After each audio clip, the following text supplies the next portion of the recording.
Fringe favourite, he's getting rave reviews for his show this year. Welcome to the stage, Andrew Lawrence. Oh,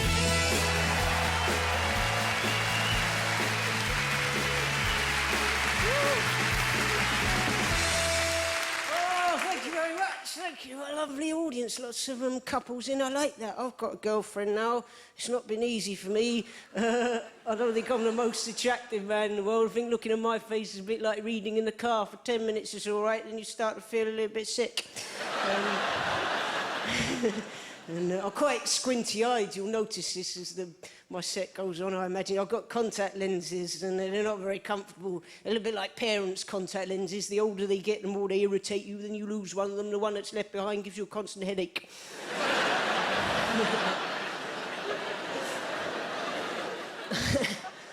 I started doing comedy. I thought I'm onto a good thing here. If there's one thing women find attractive in a man, it's a good sense of humour. Then I found out that's rubbish. Ladies, when you say you find a good sense of humour attractive in a man, what you mean is when you find a man attractive, you'll laugh at any old crap that comes out of his mouth.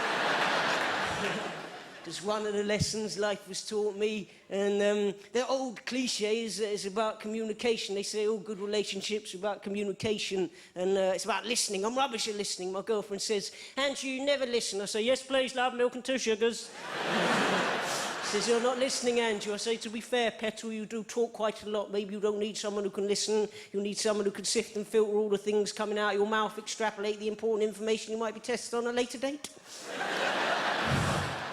She walks off without saying anything. I wonder who's lost the argument. Then we don't have sex for 3 weeks. I realise it was me.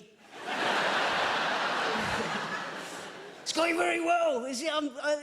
The problem is, though, when you go out with someone, after a while, you start to feel the burden of development weighing quite heavily upon your shoulders. You think, this is going well, just going out with each other. Why don't we change things irrevocably by moving in together, getting married and having children, see if we can't destroy that happiness and ruin our lives?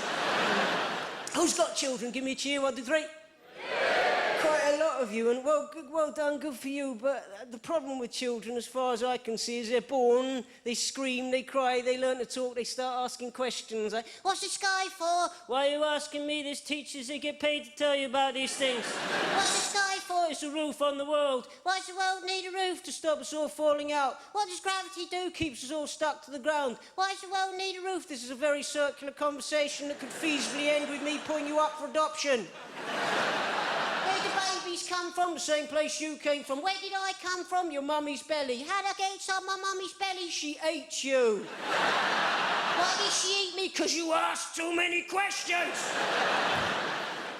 I don't think I could have children. I can barely look after myself, to be honest. I don't eat properly. I don't sleep properly. I've been getting home from my gigs at 1 o'clock in the morning, going to bed at 2 o'clock in the morning. 8 a.m. every morning, the man next door wakes me up hammering and drilling. I put up with it for a little while, then I started to get just irritated. After a couple of weeks, I went round there. I said, excuse me, I'm trying to sleep. He said, well, I'm trying to hammer and drill. I said, this is a residential area. You should be hammering and drilling at 8 o'clock in the morning. He said, well, how am I supposed to fix my house up then? I said, don't, just accept it for the dump that it is, like I've done with mine. I said, what if I want to invite some friends round for dinner? I don't want them to think that I live in a dump. I said, if they're going to judge you because you live in a dump, they're not your real friends. They're just some scroungers trying to get a free meal off some gullible chimp who's prepared to cook them something for free.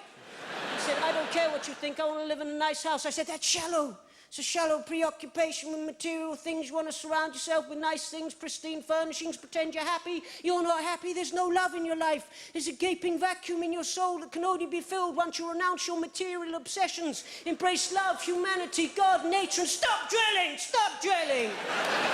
He said, if you've got a problem, take it up with the council. He switched his drill back on. So every night after that, I got home at 1 a.m, switched my vacuum cleaner on for an hour just to irritate him. Then he bought a drum kit. Now I've got an accordion. It's getting out of hand, but we're having fun. That's the important thing. Ladies and gentlemen, it's been a delight. Thank you very much.